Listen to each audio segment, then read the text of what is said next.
আপনার সাথে কি কখনো এমনটা হয়েছে আপনি যা ভেবেছেন তাই সঠিক হয়েছে?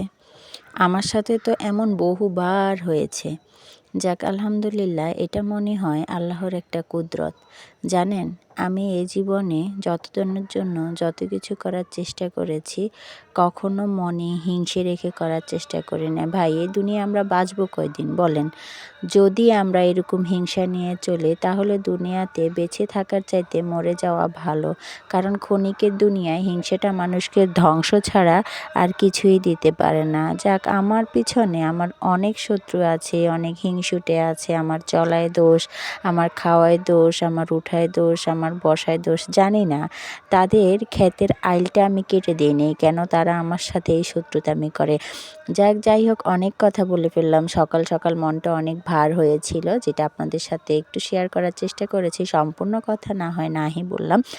আসসালামু আলাইকুম রহমতুল্লাহ। দৈনন্দিনের সকালের ভিডিওতে আপনাদের সকলকে সাদর আমন্ত্রণ। কেমন আছেন সবাই? আশা করছি সবাই ভালো আছেন। নিত্যদিনের কাজ আমাদের সকালে ঘুম থেকে ওঠা থেকেই শুরু হয়। তাই এই তো আজও একই অবস্থা। আমার ঘরে রুটি পরোটা এ যেন কমন নাস্তা। এখানে আমি আলু কুচিয়ে এনেছি, আলু ভাজি করে বসিয়ে দিলাম। পরোটার ময়ান গুলিয়েছি, পরোটা করলাম, বাচ্চার জন্য সুজি রান্না করলাম। ও ভালো কথা, এই যে সেদ্ধ ডিমগুলো দিলাম, আমার দাদি শাশুড়ি এই ডিমগুলো কালকে আমাকে দিয়ে গিয়েছেন যে ঘরের সবাই সিদ্ধ করে খাবে।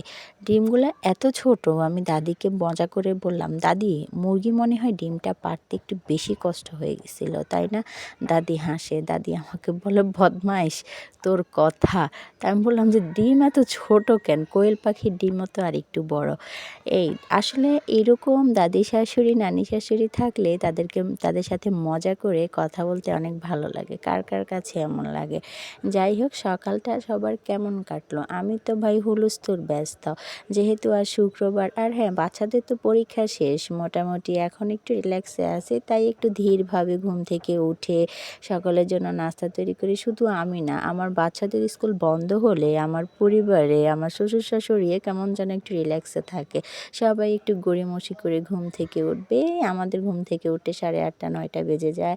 এরপর নাস্তা করি, এখানে আমাদের 10:30 11টা নাগাদ হয়। এরপর রান্নাবান্না, এই আর কি, এই নিয়ে চলছে জীবন। কে কেমন দিন কাটাচ্ছেন অবশ্যই জানাবেন। এতক্ষণ ভিডিও দেখার জন্য অসংখ্য ধন্যবাদ।